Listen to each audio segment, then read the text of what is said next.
Thank you for coming today in our discussion about the 2020 election. I'm very happy to have my colleagues, Dr. Darren Schreck and Professor Mary Faflice, join me on this panel discussion today about the 2020 election. We plan on each talking for about 10-15 minutes a person, and then saving about the last 30 minutes or so for questions and comments, but please feel free as we're going along if you have any questions to raise your hand, and we'll make this as interactive as you would like it to be. Thank you for Troy and the library for hosting us today. And at this point, I'll just invite Mary up, and she can start us off talking about the 2020 election. Sure. Thank you, sir. I probably should grab this one. Yeah. Here. Oh, thank you. Okay. Thank you, sir. It's good to be back here. Like this is the third time in 1 month, actually, that I've been here, so good times. Okay. So we're going to start off with a little slide here. First of all, let me ask a question. Does anybody know can tell me what a primary is? The difference between a primary and a general election. Who are we electing in the primary? The candidates who are going to run the general election, and you're at something, Ray? Yeah, I was going to say that. Okay, and from the particular party, right? So the Democrats nominate their guy, Republicans nominate their guy. That's the difference between, and right now we're still in primary season mainly for the Democrats because the Republican side's uncontested. Well, it was contested, but not going anywhere.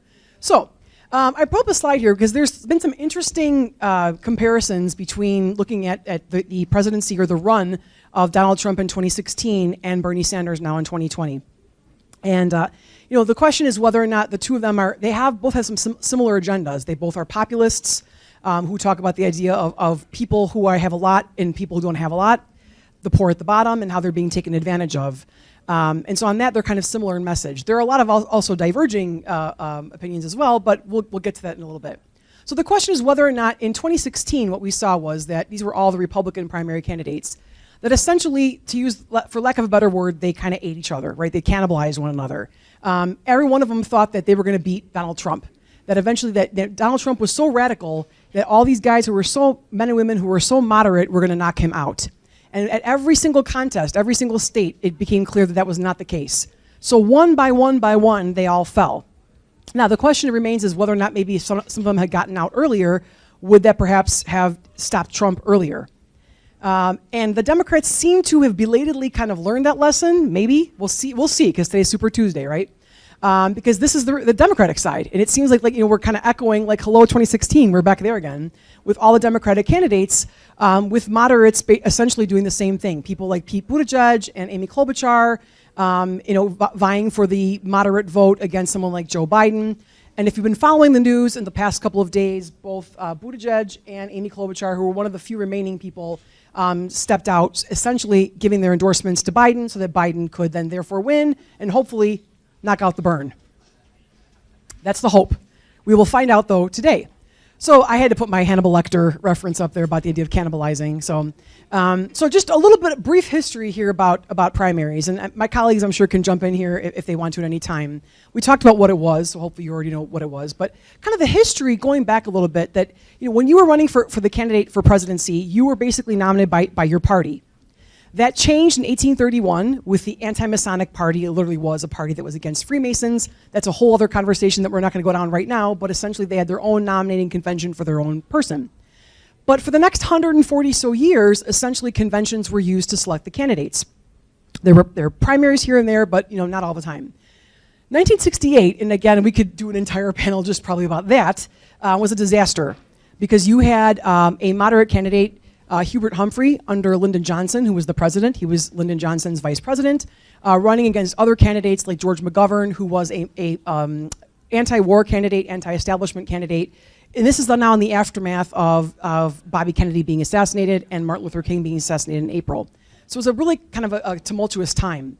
So after that convention where there was like fighting on the floor, like literally like fighting on the floor, and this is right here in downtown Chicago at Balboa and Michigan Avenue. And Mayor Daley was presiding over all of it. That would be Mayor Senior, Mayor Jay Daley.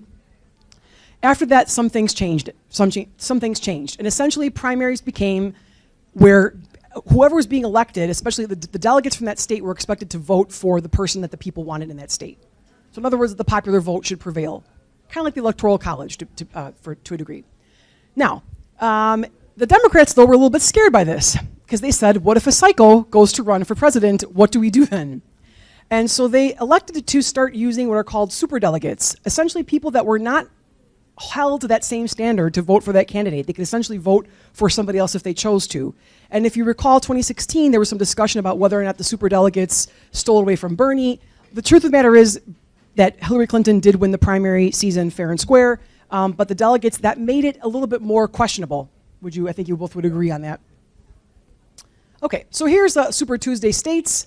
These are all the states that are running today, literally. The big one, California, is the new one. It's been pushed up, and so that has about 400 some delegates, I believe. And so that's going to be a big one to see. Sanders right now, I believe I have is that the California one? Yes, I think that's the California one. That's the Texas one. So this is this is the general one, I'm sorry. This is the overall general prediction. Let me go to California. So in California right now, this was as of yesterday, March 1st, Bernie's in the lead with about 38%, and then the others you can see trailing down there behind him. Now in Texas, Bernie's also in the lead there as well, amongst voters who claim are Democrats. So it's going to be a really interesting contest to see what happens if Bernie were indeed to get the nomination, which I know my colleague Kevin will talk about more. We'll probably all talk about it at some point, I would imagine. But right now, he's also in the lead nationally. So taking a look at, I think it's important, and we're far out here, guys, right? This is March. We have like 7 months, which I can't even believe we still have 7 more months of this. I don't know if my brain can take 7 more months of media coverage, and my nerves, quite frankly, can take 7 more months of this. But we've got 7 months out from the election, and this is what we're seeing in February of 2020. Now this is pre-corona. We haven't gotten to the coronavirus yet, so we'll talk about that shortly. But for the most part, people are saying that they're pretty satisfied with what's going on. Their confidence in the market is pretty high. And Trump has its highest approval rating that he has had since he's become president. So as of this particular poll, people are feeling kind of optimistic about things. The question is, though, whether or not we're going to have an October surprise early. So the October surprise refers to going back to 1956 when, like right before an election, this major foreign policy crisis happened in the Eisenhower administration, and there was the concern whether or not this was going to hurt Eisenhower's chances of getting reelected. It didn't. He still won. But that's what an October surprise refers to. The October surprise of 2016 was that tape that all of you, I'm sure, heard about. They allow you, Trump talking about grabbing women's genitalia publicly. That is a star. They allow you to do those kinds of things, and that was the October surprise. But clearly, in both cases, it didn't stop that person from getting elected. But the question is whether or not this might have more of an impact, because it's still early to know, right? But there are some interesting factors that are associated with this, I think, that we can apply to the election. One of them being that you've got about 27 million people in this country who do not have health insurance. So if more and more people get sick, what kind of a burden is that going to place on the industry itself? Not to mention there are a lot of people, and I'm not sure about the actual statistic, but I know it's pretty high, of people who have insurance, but they're underinsured. They don't have enough coverage to actually keep them to survive, essentially. Not survive, but you think you get my point. So the question is whether or not this is actually going to have a major impact on the economy. As we saw last week, the stock market crashed to the lowest amount since it had since 2008, the last financial crisis. And if you're following the news today, President Trump has been talking to the Fed, asking them to lower interest rates, the Federal Reserve, to make it even easier for people to borrow, right? Because if you lower interest rates, that means it's easier for you to borrow and build your house or buy your car or do whatever you're going to do.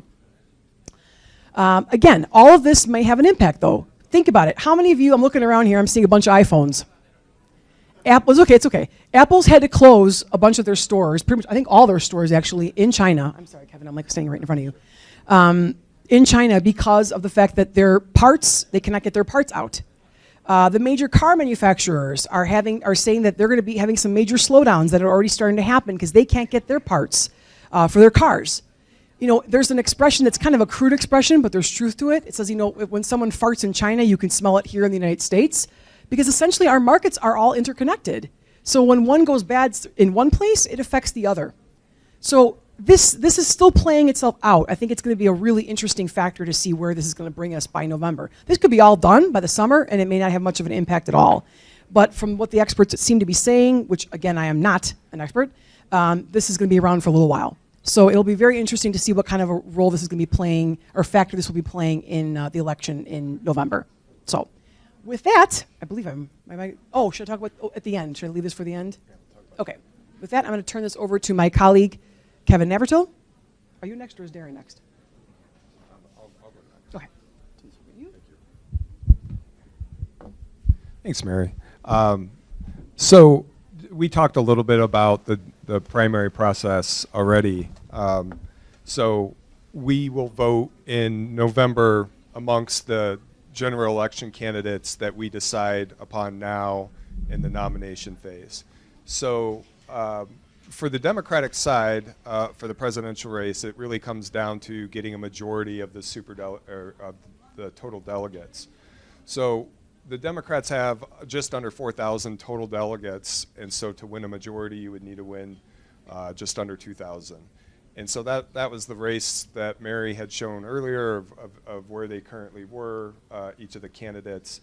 And right now, it's really early. It's 2.4%, or I'm sorry, Bernie Sanders has got a lead, but he's only got 2.4% of all the delegates necessary to win. About 4% of all delegates have voted.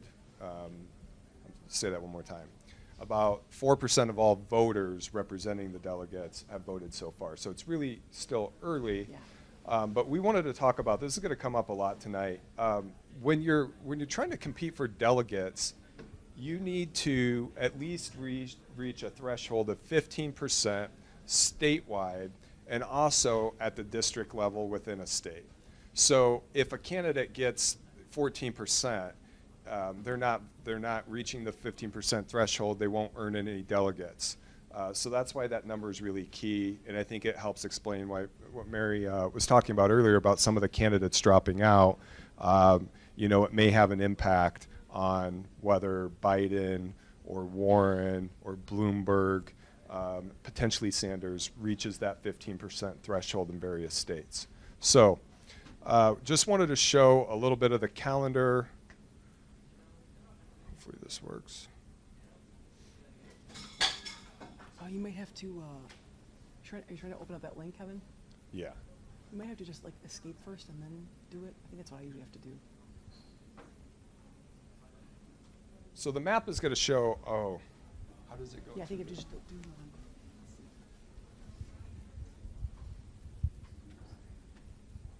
Takes 3 professors to be able to get the audio visuals correct.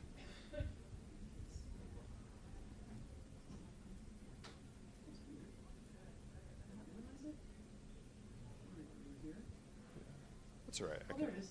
Oh, it's on the screen again. All right, hold on. There we go.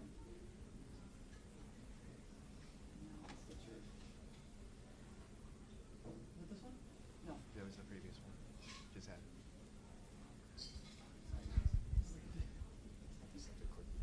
Yeah, go ahead. There it is. Sorry. We really got to make you wait for this one. There's a lot of anticipation building. Exciting. And it's still not working. But this is supposed to show the United States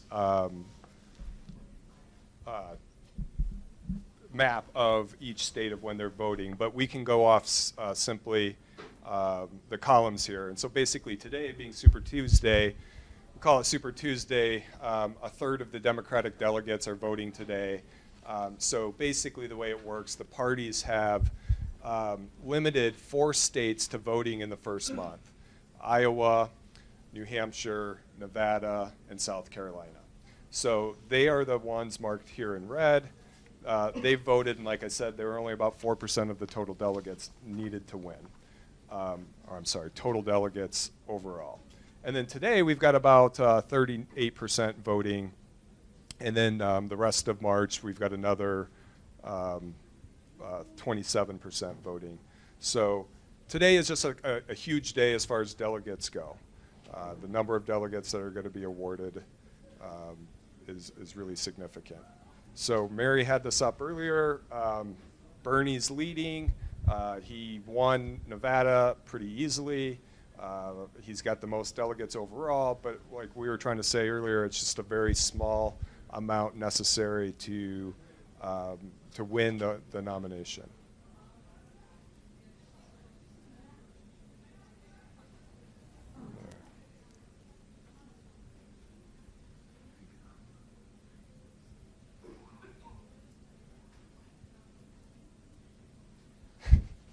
Could you read This it? hyperlink. Can't read my hyperlinks. Oh, I'm sorry. So the first thing I wanted to start off with when we were talking about predictions is, when we say get the band back together and reunited, we've done this, 14 years, Yeah. talking about elections, the three of us. And I remember the one when we were talking about in 2016, the primary nomination phase for Republicans and Democrats. And I know personally I was way off. I didn't think Donald Trump had a chance. Even in the general election predictions, I think I was off on that too, of predicting Hillary Clinton to win. So, take everything. If the technical difficulties haven't been enough to show you how little I know at this point, we just have to be humble with our predictions is what I'm saying. So Sanders has got this small lead. The concern is, I think if you're a Sanders supporter, is what's going to happen now that Buttigieg and Klobuchar and Steyer have dropped out. What I was trying to point out here, without playing around with any more hyperlinks and getting messed up again, one way of looking at this is in Iowa, Sanders had, in South Carolina, Sanders had about 19.8% of the vote. And the three candidates who've dropped out since Saturday had 22.6% of the vote. And then in New Hampshire, those three people who dropped out had just under half of the vote, and Sanders had about a quarter of the vote. So we don't know exactly what's going to happen. I think the Democratic Party leaders hope, going back to what Mary was saying about the 2016 election, they hope that the moderate vote coalesces perhaps around Joe Biden to try to prevent Sanders from being able to win the nomination by simply taking 30 to 40% of the vote in each state, while 60% of the vote is split up among several moderate Democrat candidates. Now, some think, Warren might get some of the candidates who dropped out, their supporters vote. Maybe Sanders will get some, but I think the conventional wisdom is that Biden would get most of those supporters votes because they literally endorsed him last night. So a couple little caveats, I guess, with that is that we've already had 2.3 million people vote in Super Tuesday before today with early voting. I know California had about a month where they could vote. I think there was something like 800,000 people in North Carolina who have early voted. So obviously these people voted before these three candidates dropped out. That may be consequential again of making sure that maybe Biden or Bloomberg or even Sanders reaches that 15% threshold. Sanders, why I think he currently, we did this on Friday. At least we started our conversation. A lot of things have changed with the candidates dropping out, three candidates dropping out. But what I wanted to just mention a little bit is just how Sanders has a bit of an advantage from running previous presidential campaigns. And similar to Trump, he has really passionate supporters. They grassroots, they get on the ground, they knock on doors, they organize, they know how primaries and caucuses work. He has a lot of money. I think he raised $43 million last month. So there's a lot of advantages that Sanders has. That being said, I think Biden now seems to be getting a little momentum from South Carolina, but then also, of course, those other candidates dropping out in the hopes that they'll kind of move around Biden and hope that he can beat Sanders in enough states. I'm going to let Darren talk more about the Bloomberg effect, but I'm surprised there's not a Bloomberg ad going on in our PowerPoint right now. He's spent over $400 million. He's everywhere, with social media, traditional media. He has like 200 different offices around the country. In California alone, I think he's got 25 or 26, whereas Biden has one. Sanders has 24 field offices in California. I think Elizabeth Warren has 4. So, it's just, you don't know, I don't know what impact this is going to have because, again, it influences the viability of all of these candidates.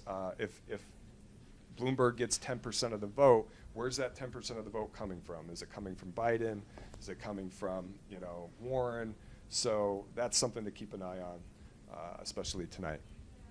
So Mary had a picture comparing Sanders and Trump before, I just wanted to point out that they each have really passionate supporters, but they each are pretty polarizing, and each of them have not gone by the label that they're running, the party label that they're running. So for example, Donald Trump had run obviously as a Republican in 2016, but he had switched party allegiances a couple of times throughout his life, and really was running as an outsider against the Republican establishment.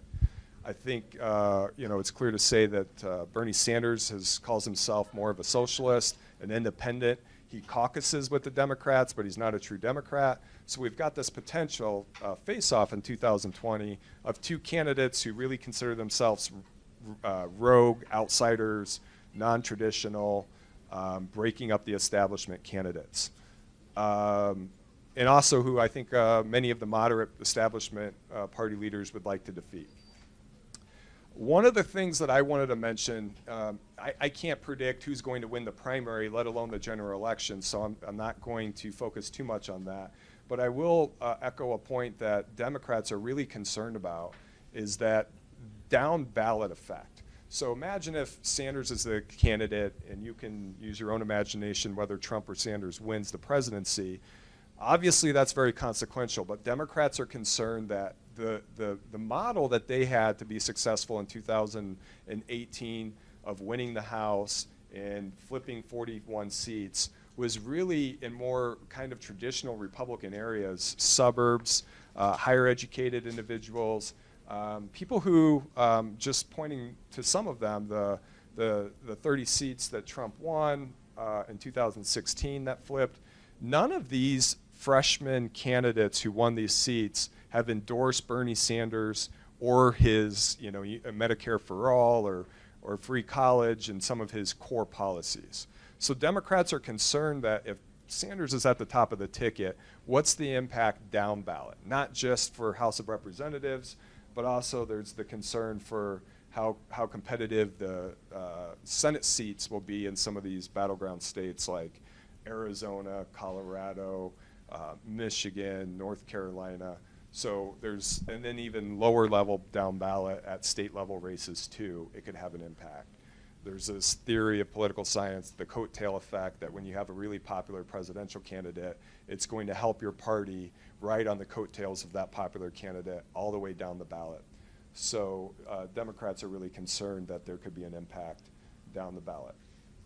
I mentioned this already, that none of these 42 most vulnerable Democrats have endorsed Bernie Sanders. And then, there's research that have shown 1 out of every 5 suburban Democrats said they would not support Bernie Sanders against Trump in November.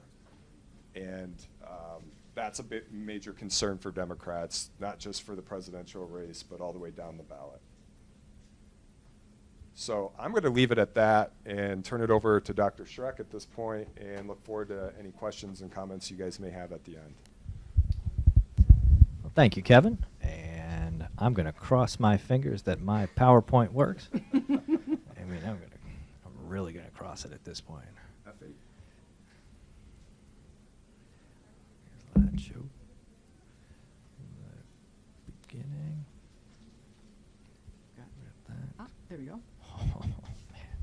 I'm going to get a medal for this one. Okay. This is an interesting time because during our primary season, I think one of the things that we're going to notice today is the impact that California and Texas are going to have. Typically, those two states were much later in the primary season. California was usually in June. Texas was, I think, in April. And so they're going to have a pretty big impact in how we nominate or how we get closer to figuring out who our nominee will be on the Democratic side.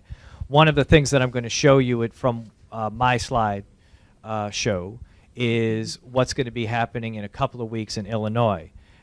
We sort of have some impact because we don't necessarily know who the Democratic nominee will be. But I want to show you what the ballot will look like in some areas, at least in Cook County. On the Democratic side when you show up and vote.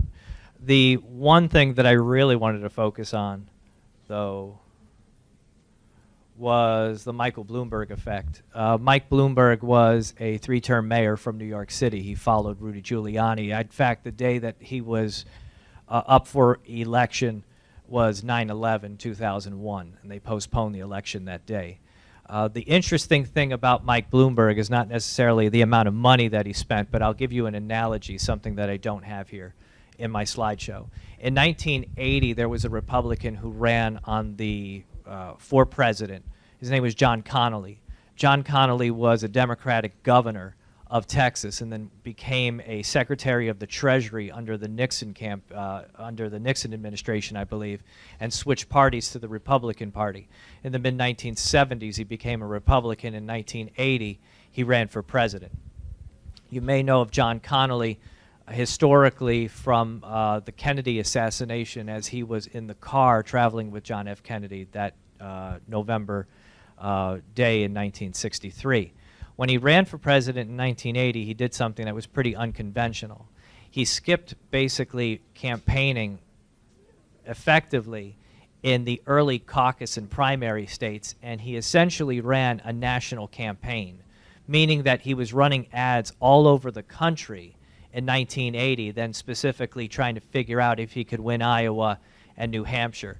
When it was all said and done, his campaign ended pretty soon into the election season, and he walked away with only one Republican delegate.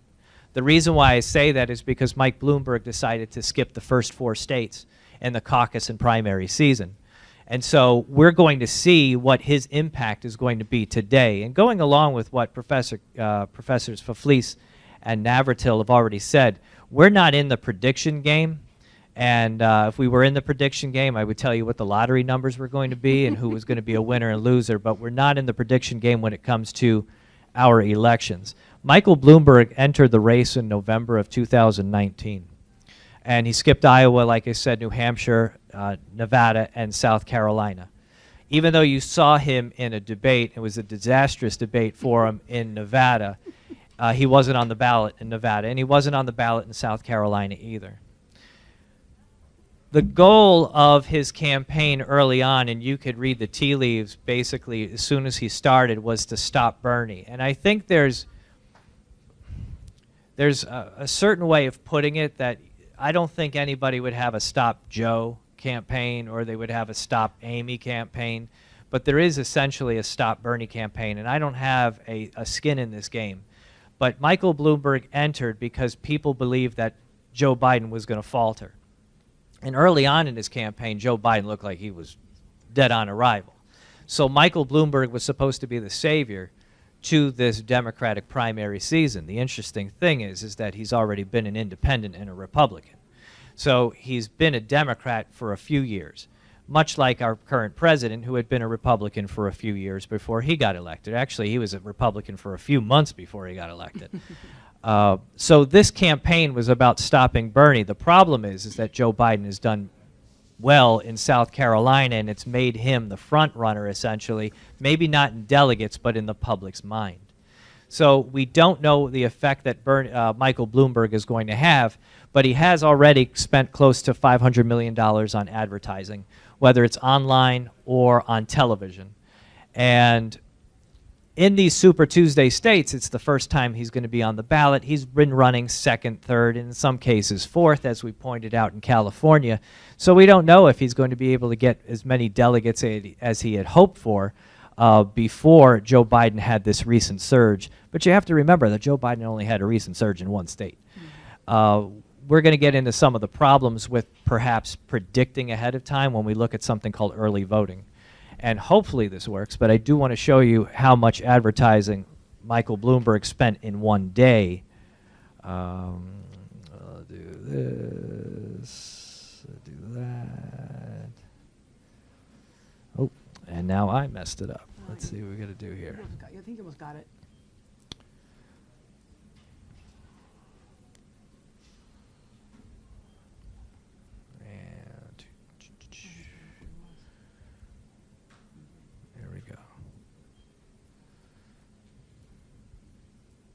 It's always nice. You don't see what came up on my screen. It says there's a potential security concern, so let's just have fun with this. Yes. Yeah, not the, yeah, it's the college's computer. Like, go ahead. Sorry, Troy.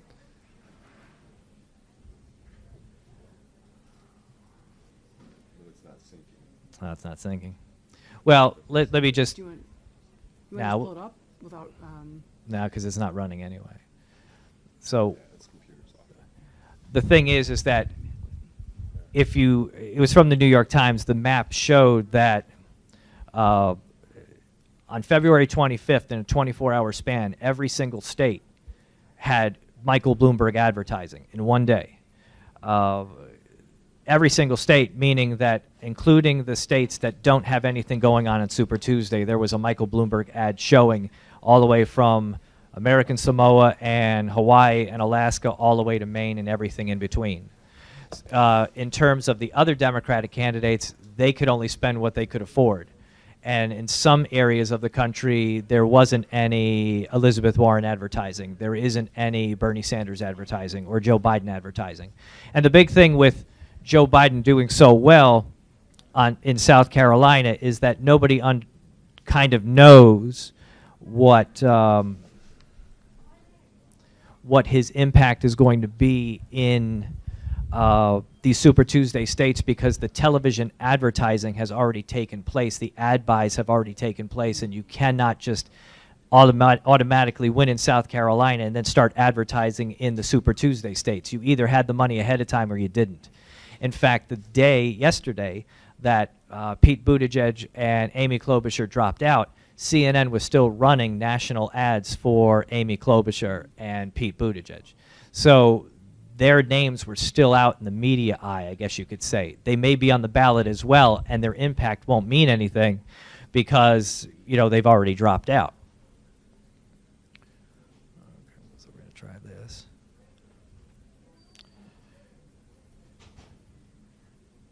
There we go. Early voting is a problem. It's a bad segue, but here's early voting is going to be a problem. When we talk about reforms to the electoral process, we want to see how we're going to be able to change the way or give access to the voter so that they can vote easily. And what we've done over the years is that some states have mail-ins.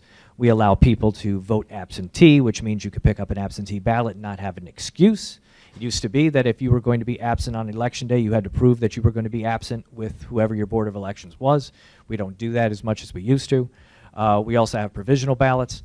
Provisional ballots meaning that if, let's say, you've moved from one community to another and your voting information hasn't changed, you can pick up a provisional ballot before they prove that you are a legal voter. And there's also early voting, which is great if your candidate is still in the race. The problem is that in some areas, and I'll mention it right here, what can you do to correct the problem if your candidate has already dropped out of the race? There's nothing you can do. So if you've already voted and you want to change your vote, you can't do it if your candidate has already dropped out. So all of those people who voted for Steyer, all of those people who voted for Klobuchar, all of those people who voted for Buttigieg, they can't go back and say, look, I've made a mistake. So once you voted early, you cannot vote often. You can only vote once, and you cannot get an opportunity to change your vote. So there are a lot of people out there. You can't really do much about it. And in California, there's already 4 in 10 voters who have already voted already. And many of those voted for Steyer, many of those voted for Buttigieg and Klobuchar, and they voted for Andrew Yang.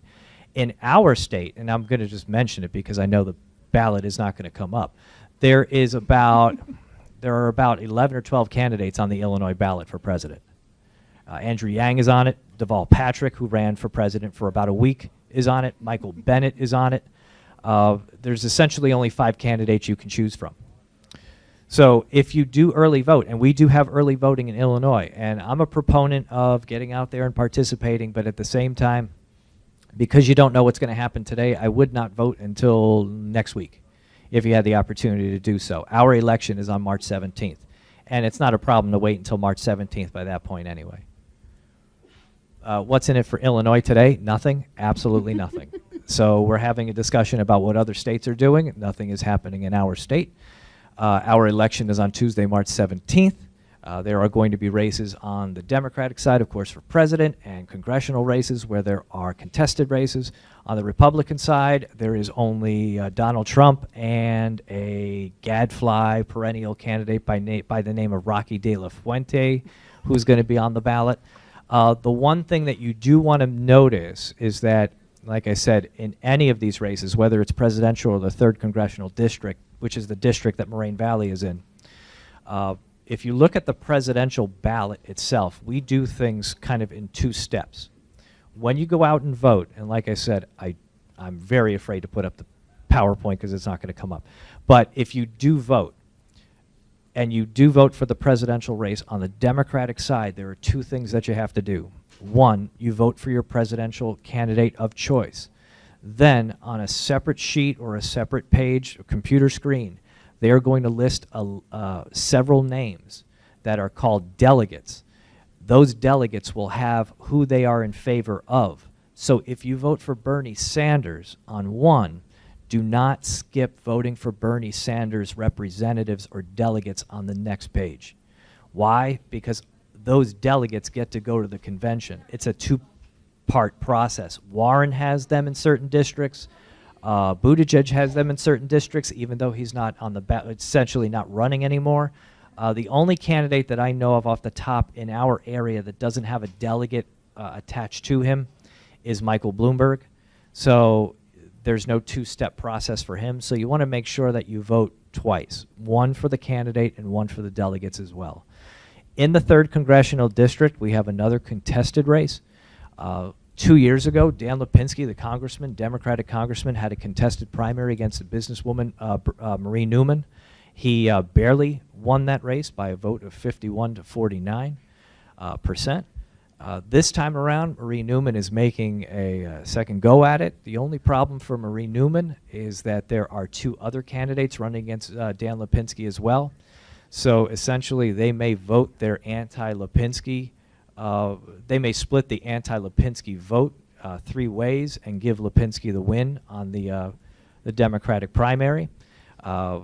Typically, you don't find many contested races, but you can always find all of this information on our sample ballots that they have under the Cook County Board of Elections. And remember, if there's anything you want to contribute to, you can always early vote. But like I said, if you want to early vote, you want to make sure you do it after you kind of know who's still in the presidential race and who's still in your congressional races and so on. So you don't want to make any rash decisions, because if somebody drops out, you can't change your vote. So like I said, that's going on in 2 weeks. And to go along with what we said before, like, we're not in the prediction game itself. We don't want to make assumptions of what's going to happen. Our track record, I think, like we said with the Trump election, was pretty dismal. And to give you a perspective, too, we kind of represent all different sides of the political spectrum. So when you come to something like this, you want to hear different viewpoints, and also you just want to get the political science aspect of it. You don't necessarily want to get the political punditry, where somebody just spouts off their opinions. This is going to be a very interesting day. It's going to be a fun day for people in political science and for those who are interested in politics themselves, because this, for many of these candidates, some have been running for 1, 2, almost 3 years.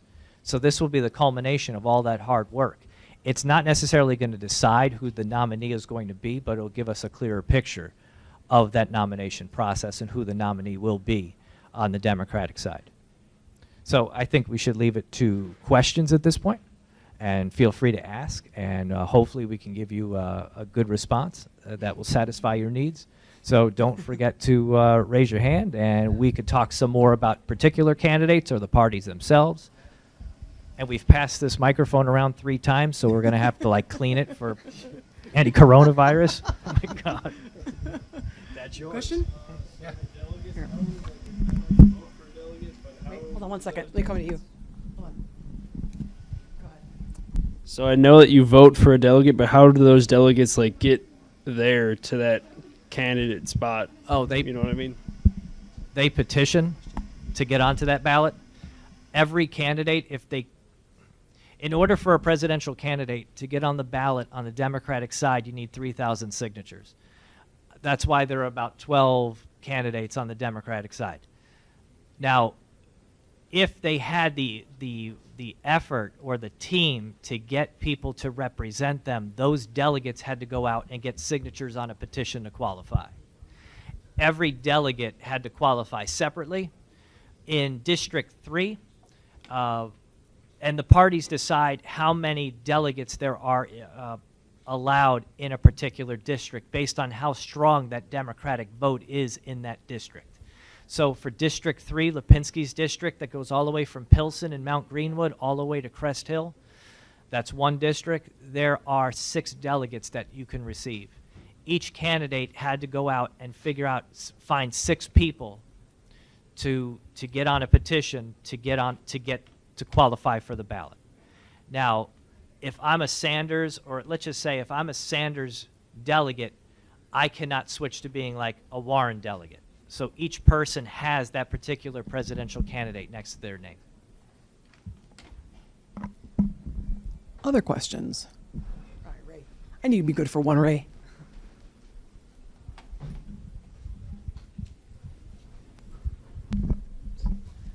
So my question would be, would we see like kind of like 2016 happen again, as in like we saw in 2016 how not many Bernie voters voted for Hillary, hence why she ended up losing like a lot of these necessary states like Wisconsin, Pennsylvania.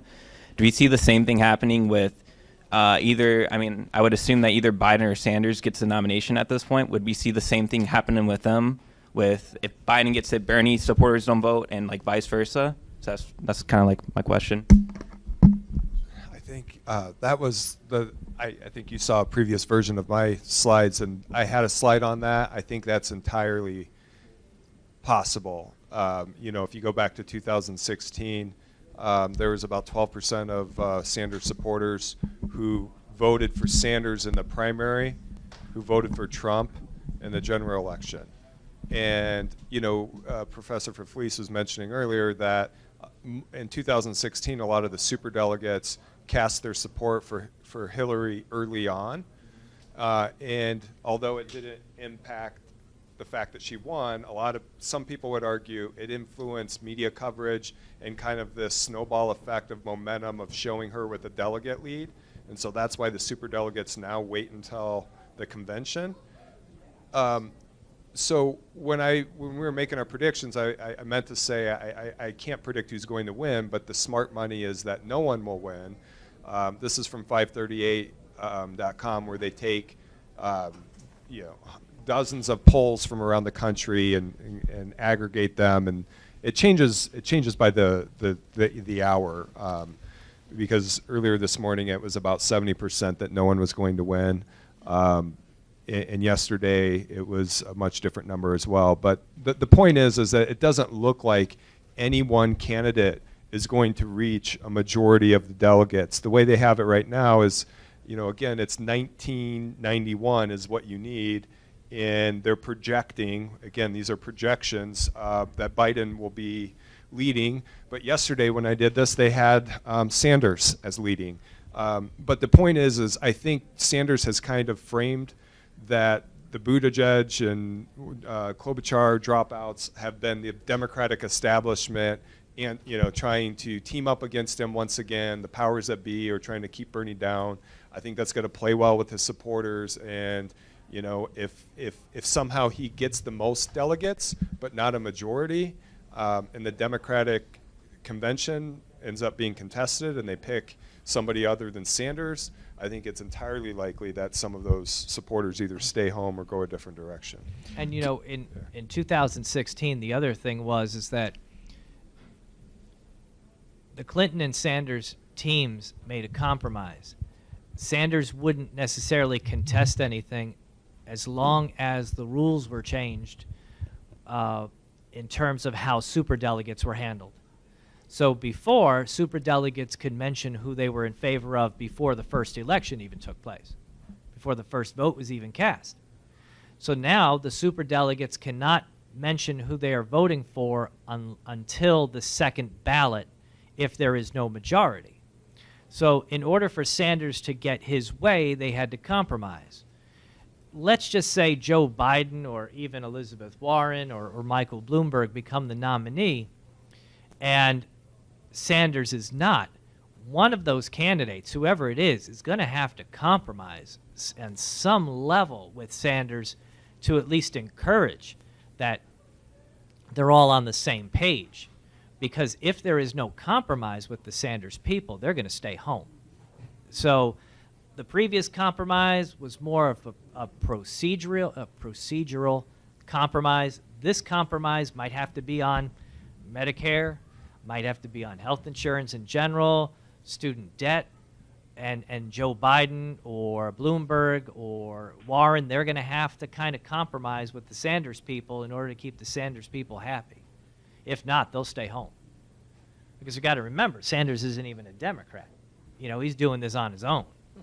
You know, he's kind of just, he is an independent when it comes down to it. I was just going to ask if you could go. I know you had mentioned it earlier, maybe Mary, with the '68 convention. But what is to have a contested convention? What does that mean, and kind of how does that process look? And what should we be watching for as it plays out? Right, because it could be very dramatic, good for TV, but might not be the behind the scenes and things like that. Well, you know, the '68 convention wasn't necessarily contested where you didn't know who the winner would be. There was a huge uncommitted block of delegates who were not affiliated with one particular candidate, and it left the party wide open to do something behind the scenes. The difference, when I talked about this in class, the difference between previous contested conventions and the 1968 convention was that the '68 convention happened on television, and people could see that there was a lot of backroom dealing going on. The one that I talk about in class a little bit more, there was a Democratic convention in 1924. It took them 103 tries to come up with a nominee. So what that means is that, let's say that those are the numbers. You need 1,991. Those are the numbers. Joe Biden has 1,738. They're going to take a vote. The delegates are going to cast their preference towards someone, and it comes out 1,738, 1,363, Bloomberg 555. Forget about the superdelegates aspect. You're going to have to vote a second time, and then you see what the numbers come out to be. Maybe the superdelegates vote, maybe they don't vote. That's what we mean by contested. So it takes a couple of tries. It's not necessarily on the first try. Most conventions today are on the first try. You know who already had the majority of delegates. You don't have anything contested. So this would be kind of novel because we haven't seen a real contested one since maybe even 1956. There have been others, like people might think that the Clinton-Obama one could have been contested. It was not contested because Obama already had a majority of delegates going to the convention. So when we say contested, it means that no one has a majority.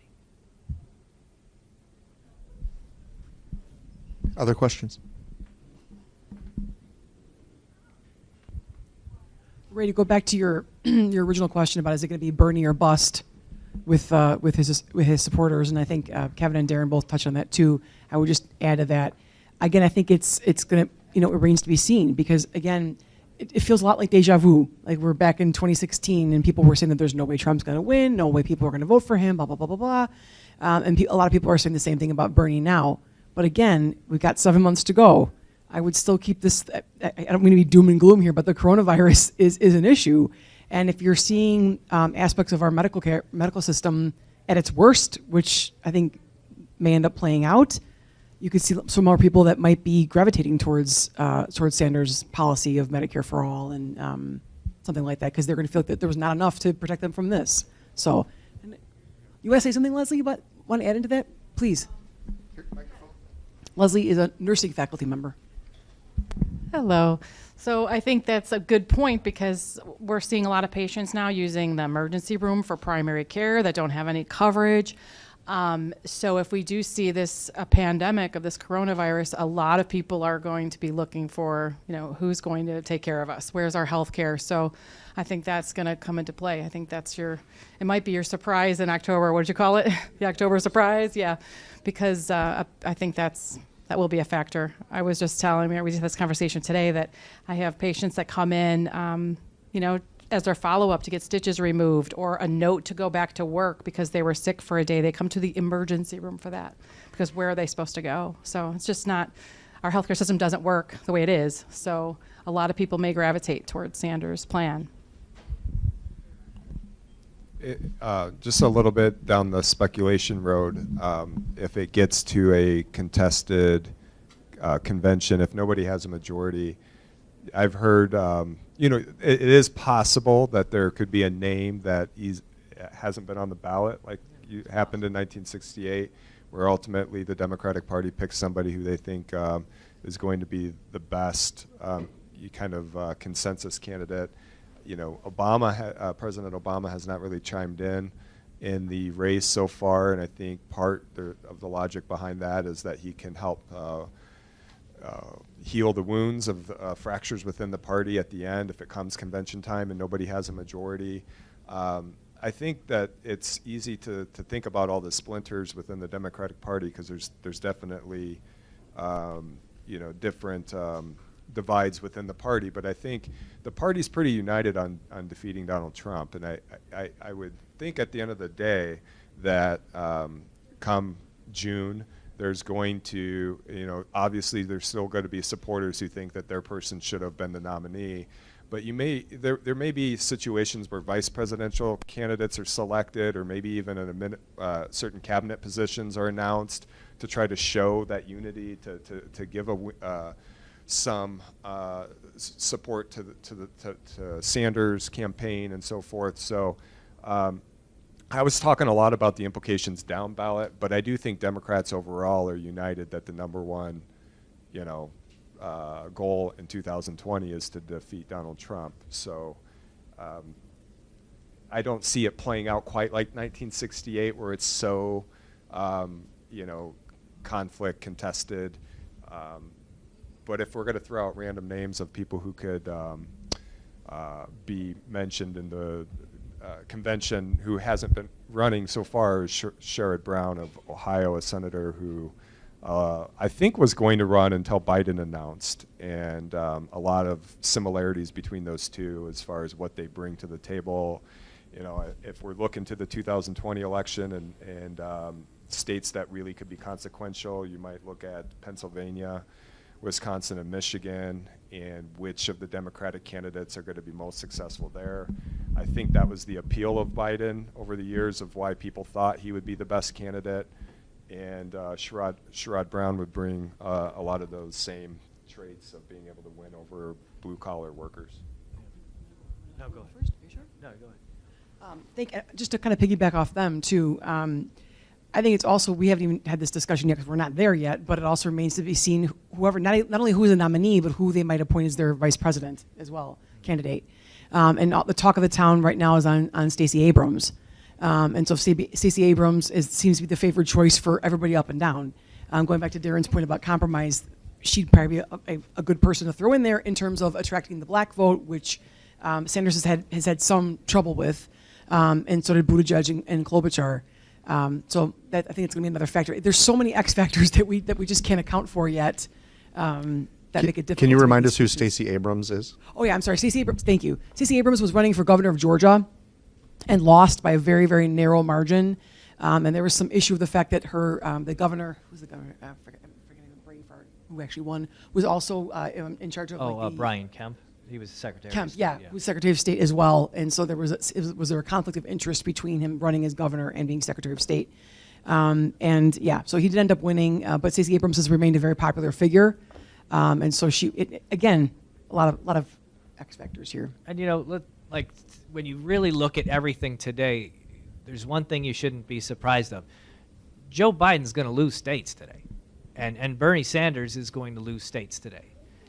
Nothing after South Carolina is going to give anybody shouldn't give you the thought that Joe Biden's going to run away with this, because like I said, a lot of these votes have already been cast. And if you look at the list on that side, Sanders has a good shot at winning California, but the problem with California is that they do not have to verify their vote totals until the first week of April. So you may not know who the winner of California is for about a month. Sanders has a good chance of winning Texas. Most of the other southern states are probably going to be won by Biden. So here I go predicting things that might not even happen. But if Biden could win those states, Sanders could win some of the states in the West, and he's probably going to win some of the states in the Northeast that are being contested. And then Amy Klobuchar out of Minnesota, United States Senator, drops out yesterday. People were saying that she was going to win Minnesota. Well, there already have been votes cast in her favor. She might not win Minnesota, and even if she wins Minnesota, she does get the delegates and then would have to give them to somebody else at the convention, which would be Biden. But don't be surprised if you see that Bernie Sanders wins a boatload of states today, because he already had support in some states, and they were not going to be affected by what happened in South Carolina. Because you hear the media narrative that, okay, here Joe's winning. Joe Biden has run 3 times for president. The first time he ran in 1988, he didn't even get to 1988. In 1987, he was caught plagiarizing speeches from a Labor Party secretary from the United Kingdom. So he had to drop out. Then he ran in 2008, and he finished like, 4th or 5th in Iowa and had to drop out. So South Carolina is the first race he's ever won in a presidential campaign. So you have to put things in perspective, too. Well, besides I like Joe Biden. besides I just the- have to say that. I mean, Darren, I think it's fair to say, though, besides the election he won as vice president, right? I mean, I know Obama was the president, but he But, did win that election, technically. But he didn't have to campaign, in a grassroots effort, Yeah. meeting people, shaking hands. No, where, fair he enough, makes fair a enough. speech yesterday and says, hey, well, all men are created equal in that thing. Yeah. I'm not a he couldn't remember Biden the supporter. I'm doc- just saying, yeah. Yeah, and Super Thursday he called it, Yeah, go ahead. Yeah, this reminds me. I'm having a little. So we've done this as Kevin and Darren both mentioned a bunch of times, and I'm having flashbacks or remembrances to 2008. And do you remember we were sitting up here, and I was talking about the fact that at that time it was John McCain running against Barack Obama, and I brought up the issue of age, and I think several people were saying that I would be a bit ageist. Not my colleagues necessarily, but that I was discriminating against the idea of a candidate running. But looking at it in this context, now they're all over 72 now, right? You've got Sanders, who's 78, who just coronary, he just had a heart attack in the fall. Biden is what, 70, 75, right? So, I'm sorry? 78. He's 78 as well, thank you. And then how old is Trump? 73. One saying 73. He's in his 70s though. So either Michael Bloomberg, 77. 77. And Yeah. Elizabeth Warren is going to be 70. She's Right. like a kid. Yeah. She's yeah. So I mean, yeah. We'll come back. I think one thing that might unify us all, and I can't speak for Darren or Mary, but one of the things I'm most passionate about, going back to Biden dropping out after Iowa in 4th place, and how many other candidates, Professor Fleece showed all the faces of all the candidates. It really, really bothers me, and my students know this, we'll cover it on Tuesday again, or Thursday, that Iowa really has no business going first. They do not look like the rest of the country. Everybody competes there for about a year. The number of visits that each presidential candidate made there, some of its candidates went there 40 times, millions of dollars spent on Iowa voters. They're worth 41 delegates, again, out of the roughly 2,000 that you need to win. New Hampshire's not that much different. They're disproportionately white, disproportionately rural. I think Governor Pritzker makes a strong case that Illinois should go first. We are the state that has the best demographics that most closely match up with the United States population. So one thing that I think, so yes, Biden got 4th in 2008, but Barack Obama did pick him to be his vice presidential candidate. And I think it's sad that these early states have the impact of eliminating so many candidates before states like Illinois or California get the opportunity to vote. And I think that we need to reform this process because it's wildly unfair the way it currently is structured, that less than 4% of the Right. citizens get to weed out the candidates for us. But even if like Iowa goes first, I think my biggest problem with it is the caucus process. When you look at the caucuses in general, the numbers up there, you might, if you don't know anything about it, you look and say, well, wait a minute, Pete Buttigieg only had 563 people vote for him in the state of Iowa? I mean, I knew there weren't many people in Iowa, but like that's ridiculous. And that Bernie Sanders had 562. If you picture it like this, you have about 15 people in this room right here, and we all get together and we say who our preference is going to be. And we say our preference is Bernie Sanders. Well, Bernie Sanders wins the room. That means he gets one vote. So he had 15 people, and he won it with one vote. So if you had a room with 500 people and Bernie Sanders won that room, he'd get one vote. So in certain cases in Iowa, Bernie Sanders was getting more of the popular vote, if you want to call it, meaning that he had more people in a room than the other candidates. But the problem is that you only count room by room by room. I'm simplifying it, but that's really how it goes. So Pete Buttigieg won 563 rooms. Bernie Sanders had 562 rooms, but Bernie Sanders had more people in each of those rooms who voted in favor of him. If you have a direct primary, you eliminate the group mentality, you count everybody as an individual, and then you get the vote total that way. You get the end result the way Illinois does it, the way South Carolina does it. And I think there's only about 4 or 5 states now that actually have a caucus process. Some states got rid of it because they didn't want the trouble anymore. They went to a direct primary system, which is what we have. I just threw up a slide there that's got from the Washington Post from, I think it was last week, of they had some different pundits weighing in from different perspectives about some possible changes that could be made to the primary system. The first one I remember was Bob Kerrey, who ran for president, and was that 92, I believe, from Nebraska. And I thought his suggestion was, I think, the most interesting one. That's probably why it was first. But he talked about the idea, of course, the parties having too much power over the nominee, but also the idea of having maybe a commission that was like a bipartisan commission that could change some of these rules. The idea that, having the campaign season shorter, and in the UK you're only allowed to compete for about 6 weeks before the actual election. Here, I feel like this is like the longest election. It never stopped. I feel like 2016 never even stopped. And the idea of spending limits. Going back to Darren's point about Michael Bloomberg, spending $500 million. Now he claims he's going to keep funding whoever the nominee is going to be.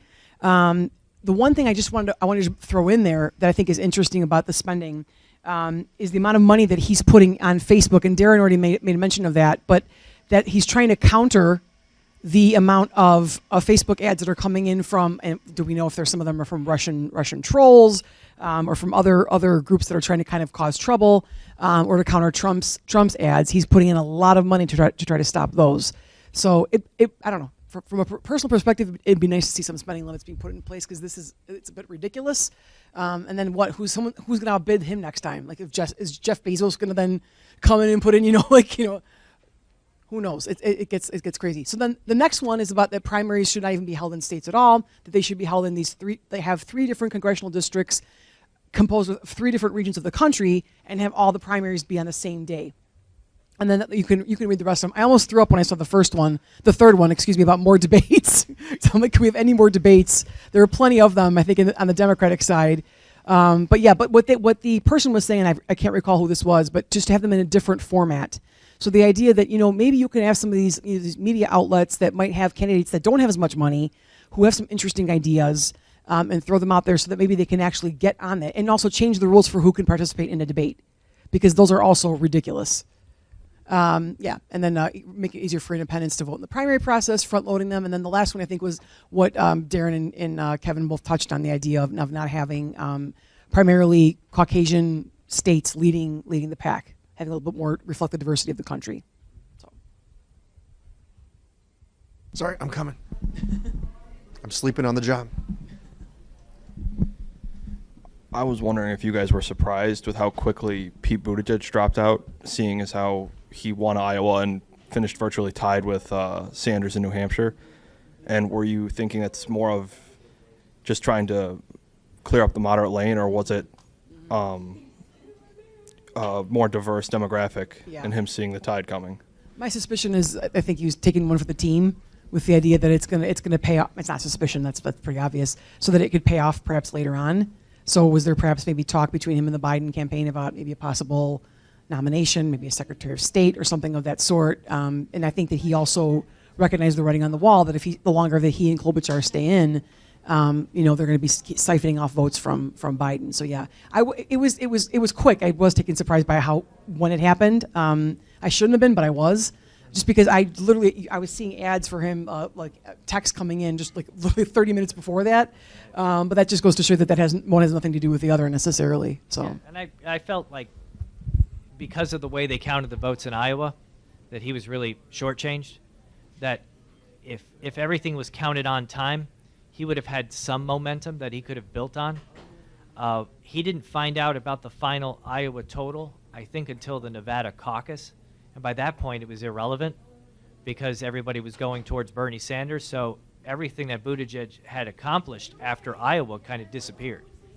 So, you know, I agree with Mary that she was saying that Buttigieg realized that he probably has a big future in the Democratic Party, and why don't we just like play along with the game, drop out, and be more of a party member than an individual candidate. Usually they wait until after Super Tuesday, and I kind of feel bad for those voters who already cast their votes thinking they would just get through Tuesday because they can't change it now. I would just add that I think it makes an impact for reaching that threshold of 15%, and so conversations were probably had. I think the number one strategy is to make sure that they are competitive in November, and so I think he did take one for the team. But I also think that if you look at South Carolina, as Darren pointed out, it is just one state. But the African-American vote for the Democratic Party is huge. And Obama had 80% of the African-American vote in 2008, and Clinton had very similar numbers in 2016. This is nationwide in the primaries. And Buttigieg was getting around 2%. And I think South Carolina's one state, but it had kind of spoken in the sense that he wasn't really getting much traction in a very key constituency for the Democratic Party. And so I think you can project based on that demographic wasn't going to be there for him in similar states that had a sizable proportion of black voters. Yeah, because, go ahead. Because like today, we have Alabama and Arkansas and Tennessee, and Buttigieg was probably going to get about 2 or 3% total in those states, and the African American total in those states in terms of his votes probably would have been about 1%. Mm-hmm. So he probably wanted to go out on a high note. Sure.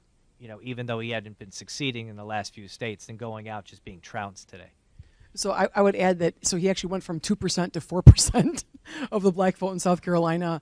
But I also kind of question, again, how we talked about the media several times, how much their coverage of things ends up becoming a self-fulfilling prophecy. Because that was the narrative that you heard again and again and again and again. This person doesn't have that, or that person has that, or Amy Klobuchar has this. And when you repeat it often enough, it ends up becoming, I think, the reality. And I'm not denying the fact that he definitely did have a problem. But I think by also like saying it constantly, every time his name would come up, not just for him, but for others in the same kind of position, I wonder if that just has a negative downward effect in general. Just to slightly disagree, I think the media does play that role, but each time it seems like there's been somebody else who's got momentum, who's won a state or had a good showing, got a lot of campaign contributions. Buttigieg after Iowa, Klobuchar after New Hampshire, and I think these states are just non-transferable to one another. And you think that just because Biden does good in South Carolina that all of a sudden he's going to do awesome today. Well, like Darren said, he will in states that have the favorable demographics to where he's actually had a little bit of a presence. But in other states like California, where he's basically been AWOL, I think it's going to be harder for him to have a good showing. Okay. Good ending point. How about a round of applause for our panel? Thank you all. Coming. Thank you guys for coming.